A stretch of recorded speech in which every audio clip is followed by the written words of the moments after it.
Bonjour et bienvenue dans cette nouvelle vidéo. J'espère que tu vas bien. Aujourd'hui, je te propose une vidéo motivation ménage. On va parler de mes routines ménage. Donc là, aujourd'hui, je te propose l'une de mes routines ménage. Les routines me permettent d'être constante dans mon ménage, de maintenir ma maison propre et bien rangée. Ce sont en fait des sortes, on va dire, de leviers qui favorisent un environnement propre, sain, quotidiennement. Pour ne pas me sentir débordée, j'avoue que je ressens vraiment, mais vraiment, le besoin d'être organisée. Si je ne suis pas organisée, j'ai l'impression d'être débordée parce que je m'en mêle les pinceaux, tout simplement. J'ai des routines instaurées dans plusieurs domaines de la maison. Donc, les courses, la gérance du budget, le ménage, etc., etc. Par exemple, pour les courses, j'ai établi une routine comme quoi le mercredi, je fais les courses. Pourquoi j'ai choisi le mercredi? Tout simplement parce que le mercredi, pendant toute l'année, mes enfants ne vont pas à l'école les après-midi. Donc, ça permet en fait de faire les courses et d'avoir du monde autour de moi pour ranger les courses. Parce que vous n'êtes pas sans savoir que j'ai quand même 5 enfants, donc les courses, ça y va. Du coup, quand je fais les courses, j'ai besoin d'aide de petites mains. D'ailleurs, l'une de vous m'avait posé la question sur Instagram de savoir comment je fais mes routines. Est-ce que ce serait possible pour moi d'afficher en PDF mes routines quotidiennes? Alors, déjà, merci aux personnes qui me suivent aussi sur Instagram. On est une toute petite communauté, mais qui est très active au niveau... enfin, on discute beaucoup en privé et tout ça. Et ça me touche, ça me fait plaisir. Et d'ailleurs, si tu n'es pas encore abonné sur Instagram, n'hésite pas à faire un petit coucou. Je ne suis pas super active, mais j'essaie vraiment d'être là au plus présent possible. Pour répondre à sa question, déjà, je pense que je ne suis pas la personne la mieux placée pour donner une routine type à qui que ce soit parce que tout simplement, je pense que pour qu'une routine soit productive, pour qu'une routine soit efficace, il va falloir l'adapter à son mode de vie. En fait, je vais vous dire, j'ai pas vraiment de routine fixe. J'ai des journées type dans ma tête et avec des tâches prioritaires. Il faut savoir que c'est très important de se faire des petits plannings, vous voyez. Après, si vous êtes quelqu'un qui est des gens et des personnes qui aiment avoir des supports, pourquoi pas en papier, hein. Sinon, vous faites des petits plannings afin de déterminer quelles sont les tâches prioritaires pour vous ou non. N'hésitez pas à tester des méthodes. Faites ce qui fonctionne de mieux pour vous, pour votre famille, pour vos horaires, pour la réalité de votre vie. Pourquoi pas faire une liste des tâches de nettoyage essentielles. Donc tout ce qui est essentiel, vous allez essayer de le noter ou de le mettre dans un ordinateur. Ça dépend du support que vous voulez. Et en fait, cette liste-là de tâches, c'est une liste de tâches que vous et les membres de votre famille, vous vous souciez réellement. Parce que, comme vous savez, chaque famille est différente, a un mode de vie différent. Par exemple, chez moi, je vous avoue que dans ma tête, comme ça, ma routine ne se compose pas, ma routine quotidienne. C'est l'essentiel pour moi, ce n'est pas du tout de faire des vitres, par exemple. Je fais les carreaux quand je peux. Parce que je sais que quand je fais les carreaux, même ma porte d'entrée, en fait, il y a des vitres. Mais je sais que si je le fais, il va être sali à la minute où je le fais. Surtout là, on est en vacances. Je sais très bien qu'il y aura des traces de doigts et voilà, ça va m'énerver, hein, soyons honnêtes. Donc du coup, ça, c'est des tâches que je fais quand ça devient vraiment trop de traces, quoi. Là, je dis, vas-y, je vais le faire. Mais quotidiennement, j'ai une liste de priorités, comme je vous ai dit. C'est comme c'est devenu une routine, donc c'est dans ma tête. Je sais qu'en priorité, les pièces auxquelles je prête attention quotidiennement, ça va être par exemple ma cuisine, ça va être les chambres des enfants, ça va être la salle de bain, les toilettes. Même si c'est pas fait à fond, mais c'est juste de maintenir déjà un environnement sain, un environnement propre et rangé.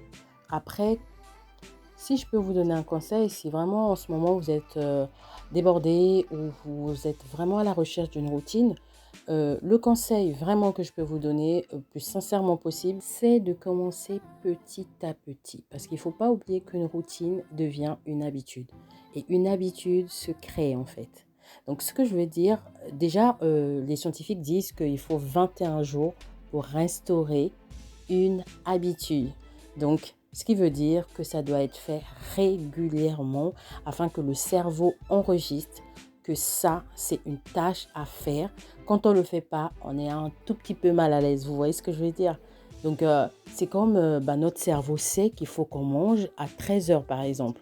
Et quand tu ne manges pas à 13 heures, en fait, tu as tous les signaux qui te disent t'as pas mangé, t'as pas mangé, t'as pas. La routine, ça va être pareil. Si tu es habitué à faire ton ménage le soir, par exemple, enfin pas toute la maison bien sûr. Par exemple, moi, j'aime bien faire ma vaisselle le soir. Donc, quand je ne le fais pas, j'ai des alertes qui me disent t'as pas oublié quelque chose? Non, t'as pas oublié quelque chose? En fait, c'est un peu comme ça. Donc, il faut pas se mettre une grande liste. Quand je parlais de liste, quand tu vas mettre la liste de tes priorités, la première tâche qui va s'afficher devant, c'est celle que tu vas essayer d'introduire en habitude. C'est celle que tu vas essayer de faire d'elle une routine. Je vais donner un exemple, par exemple, passer l'aspirateur. Par exemple, si tu peux te permettre de passer l'aspirateur tous les jours, pourquoi pas? Pourquoi pas commencer déjà par l'aspirateur, donc quotidiennement, ou tous les 2 jours, si vraiment tu ne peux pas, tous les 2 jours, passer l'aspirateur, par exemple aussi, dans une seule pièce. Peut-être le séjour. Passer l'aspirateur dans le séjour, quotidiennement ou tous les 2 jours. Et ça va être une habitude pour toi. C'est-à-dire que les jours où tu ne le feras pas, il y aura des signaux qui te diront tu n'as pas fait quelque chose, tu n'as pas fait quelque chose. Et tu vas voir que ça va se faire tranquillement. Et une fois que ton cerveau aurait inclus la première tâche que tu aurais maintenant l'habitude de faire, tu vas introduire une deuxième tâche. Et ainsi de suite, ainsi de suite. Bien évidemment, toujours en fonction des réalités de sa vie. Si vraiment tu ne peux pas faire un truc, c'est incapable pour toi, ne te l'impose pas. Mais vraiment, c'est le conseil que je peux te donner. Ne te l'impose pas. Ce que tu dois faire, si toi, par exemple, je sais pas, tu finis à 21 heures tous les jours, pourquoi pas peut-être commencer par passer un coup de chiffon dans le lavabo avant d'aller dormir. Pourquoi pas? C'est toujours un truc à faire en moins pour le week-end, par exemple. Tu vois un peu ce que je veux dire? Et si vous le faites comme ça, vous allez voir qu'au bout d'un certain temps, vous aurez créé une routine à vous, sur mesure, adaptée à votre mode de vie, adaptée à votre réalité de vie. Ça va vous simplifier la vie, les filles. Ça va simplifier votre vie. Et petit à petit, ça va se faire. Vous faites des tests, vous essayez et tout ça, tout ça. Et un jour, vous allez voir que vous allez vous asseoir sur une routine qui va ressembler à votre famille sans vous embêter en fait. Ça va aussi vous permettre d'avoir une journée structurée. Moi, par exemple, vous voyez, ma routine, elle n'est pas du tout stricte, elle n'est pas du tout rigide. Comme je vous ai dit, j'ai des idées en tête, je sais ce que j'ai à faire. Mais si j'ai envie d'aller un peu plus, je vais plus, un peu plus. Si j'ai envie d'en faire moins, j'en fais moins. Donc sinon, c'était la minute blablatage. Alors, donc, on revient sur notre ménage. Donc, aujourd'hui, comme vous avez vu, je commence par la cuisine. Donc, j'ai fait ce qu'il y avait à faire. Je passe à la préparation du repas de ce midi. Alors, ce midi, on va manger un sandwich tout simple, mais très, très, très bon. Idéal pour cette saison, il faisait chaud. J'avais vraiment pas envie d'allumer ma plaque, ni mon four, ni quoi que ce soit. Donc du coup, on va manger froid. Et je vous assure encore que c'était très très bon. Très très très bon. Alors, j'aurais besoin de brioche pour support de mon sandwich. Ensuite, j'aurais besoin tout simplement d'un fromage. Pour le fromage, j'ai choisi des Samouraï. Ils sont trop bons. Ils sont vraiment idéaux pour ce genre de sandwich. Donc, mon pain, il est coupé en deux. Je prends une partie du pain. Je vais venir mettre le fromage. J'étale vraiment le fromage comme première base.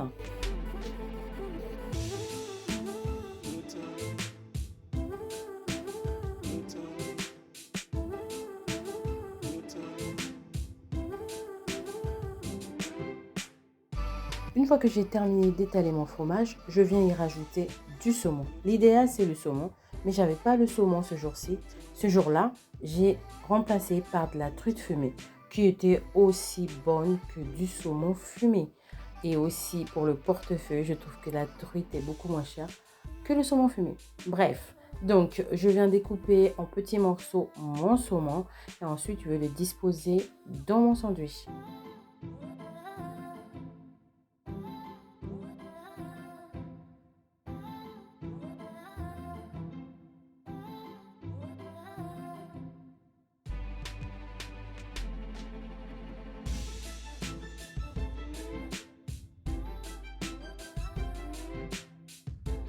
Le prochain ingrédient, ça va être de l'avocat. Ah, il rapporte un truc dans ce sandwich, mais vous n'avez même pas idée. Je vous assure que l'avocat dans ce sandwich, il apporte un de ses goûts. Donc là, il me restait un avocat. Il n'est pas très en forme, vous allez voir. Donc je vais essayer de récupérer ce que je peux, hein. Rien ne se perd.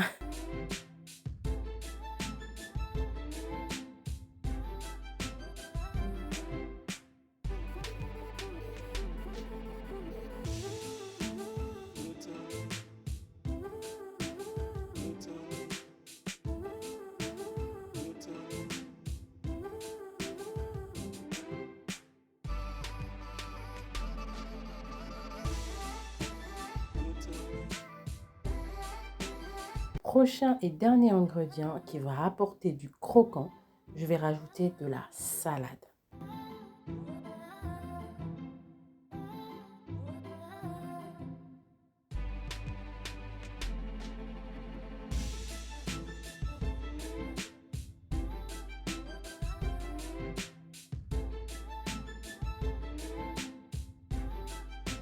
Et là, mon sandwich est prêt. Je viens refermer mon sandwich et on va le savourer. Bon appétit!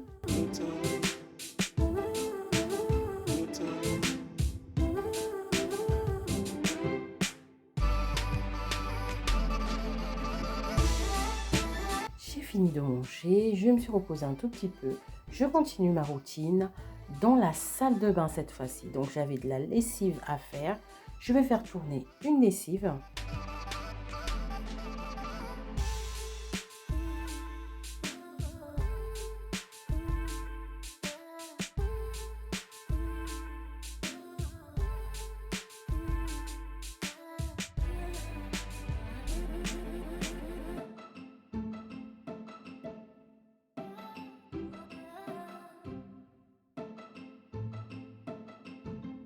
Je vous montre l'état de la salle de bain. Il y avait vraiment le bazar.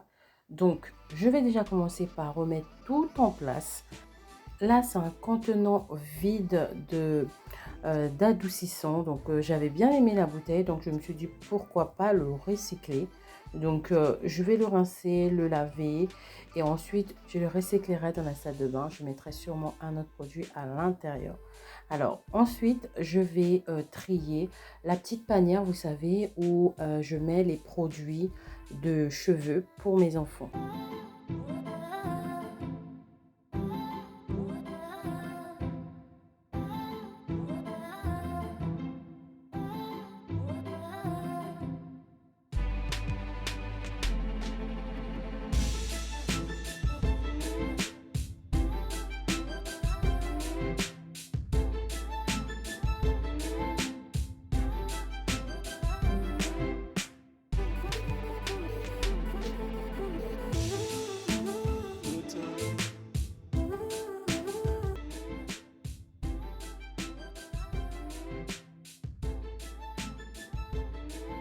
La petite panière est triée et nettoyée. Je la remets en place.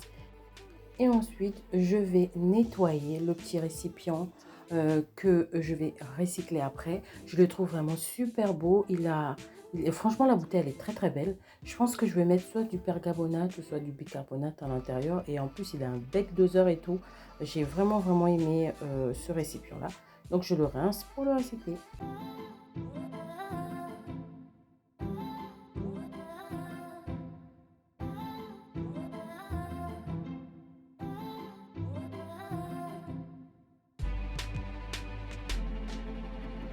je passe au nettoyage du miroir de la salle de bain de mes enfants. Donc, je vais utiliser le produit de salle de bain de Briochin tout simplement parce que je l'avais dans les mains et je le trouve super efficace pour toute surface. Donc, il ne laisse pas des traces sur le miroir. Et hop, j'y vais, je pulvérise un peu partout et je passe un chiffon microfibre. Juste après le miroir, je veux m'occuper du lavabo.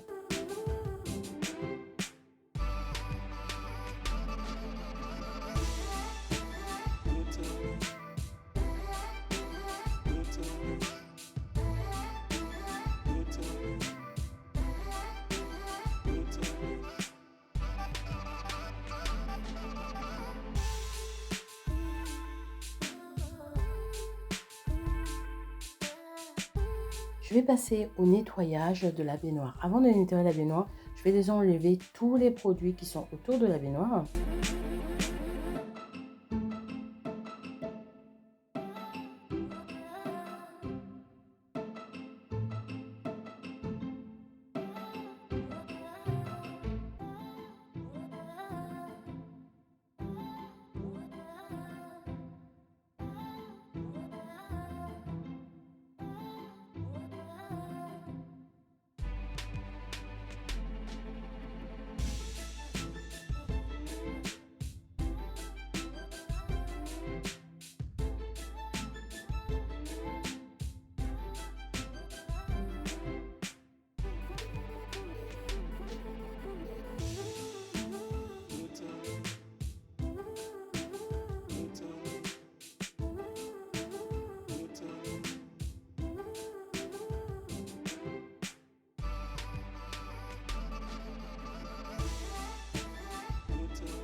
Je m'occupe du sol. D'abord, je vais vérifier si la poubelle de la salle de bain est pleine.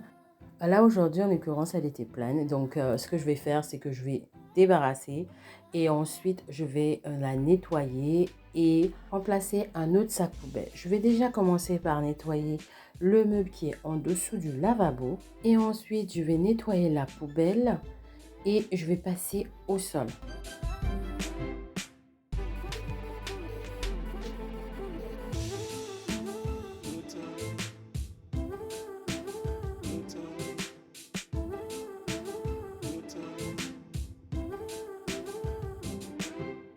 Pour finir, on va nettoyer le sol. Alors pour le sol, je vais aspirer bien correctement et ensuite je vais passer la serpillière.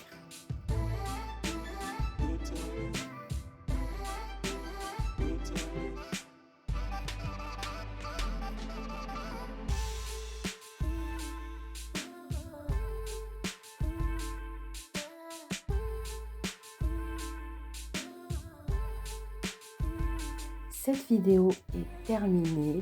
Merci à vous d'avoir regardé cette vidéo jusqu'à ici. J'espère vraiment qu'elle vous a motivé. Et on se dit à une prochaine fois. Surtout, portez-vous bien. À bientôt.